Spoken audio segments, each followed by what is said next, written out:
Hey guys, so today I'm going to be talking about Outlander by Gabaldon, which is the first book in a 9 book series.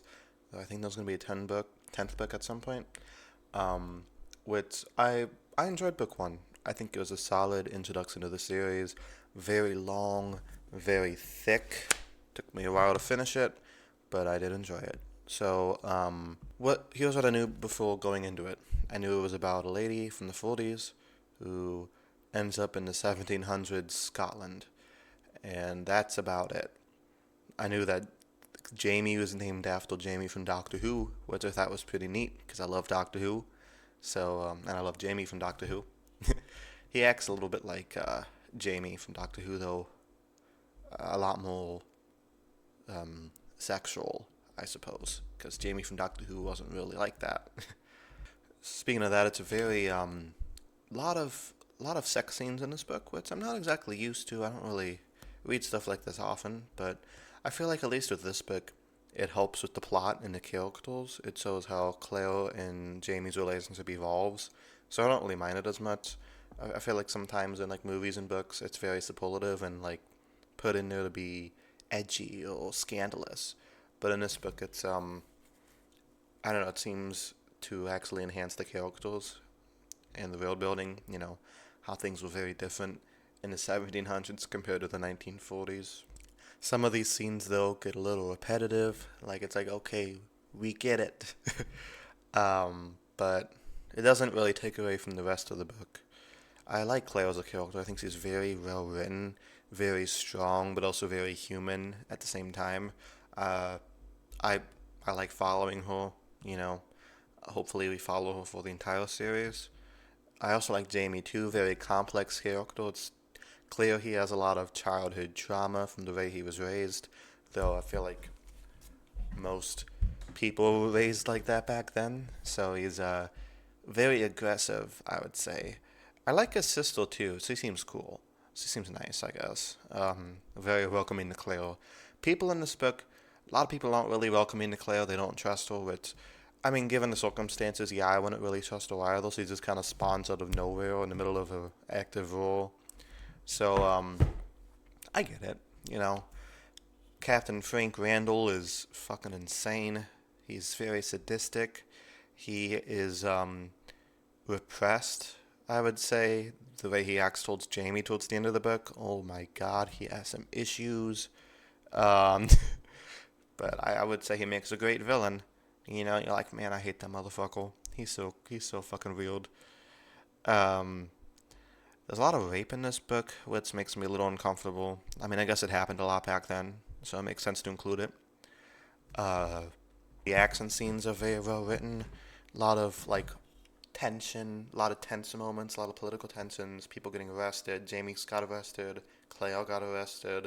A lot of the other people got arrested. Um, let's see what else happened in this book. The way they explain away the time travel thing. I feel like my problem with Brandon Sanderson novels is that he over explains things to the point where it just gets confusing. This one, it's like, yep, she walked through this gateway and now she's in the past. Boom. You wonder why? Well, fuck you, that's why. Um, I actually prefer this. I like a little bit of mysticism rather than everything being explained out to you. And I like how Claire's not the only one who have traveled back in time. There was that other lady who she could tell because they had the smallpox skull.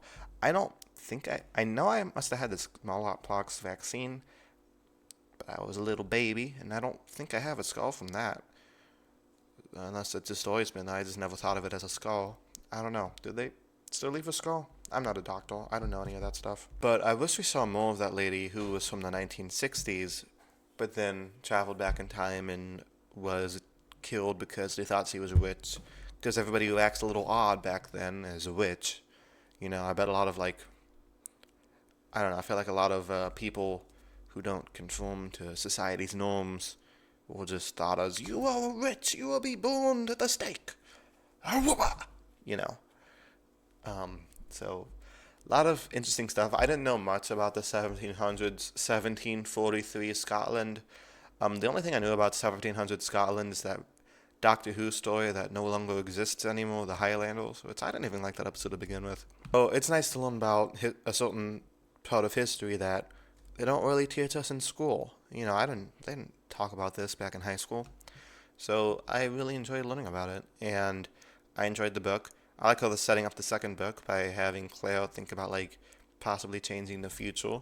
I feel bad for Cleo's husband though, but he was kind of he had a couple red flags anyway because at the beginning of the books, he was like, oh, it doesn't matter if you cheated on me during the war. That was an active war time. Now, I'm not saying I cheated on you, but if you cheated on me, it's okay. Like, why would he say that if he didn't cheat on her during the war? Obviously, he did. Um, but I still feel bad for him in the sense that like, so he disappeared and he doesn't know what happened to her. Will we see him again in the future? Probably, given that there was 9 books. I think there's a 10th one on the way. Um, I like the audiobook narrator. I think she did a great job. Um, I like her Scotland accent. Yeah, it's Shashna. But hearing that coming from a lady is kind of funny. I haven't seen the TV show yet, though I heard it's pretty faithful to the books, so I plan on watching it.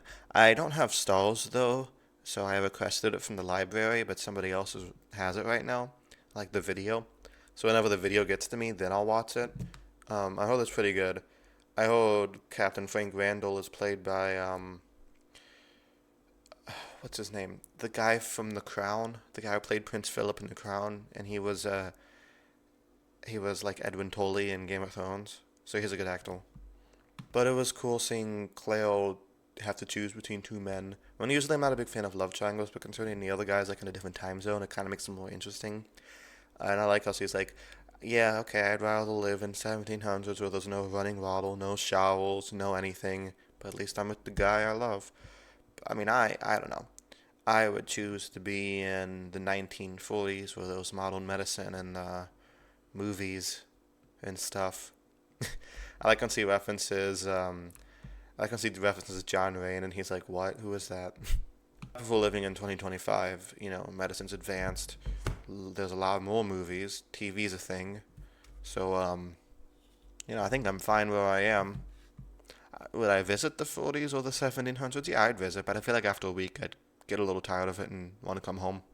So let me know what you guys thought of Outlander down in the comments below, and I will talk about book 2 eventually. So expect my video on book 2 in early December, I say, because right now I'm reading Rhythm and Roll, and that's even longer than this, so it took me a while to get to this. Thank you guys so much for watching, and I'll talk to you guys next time. Peace.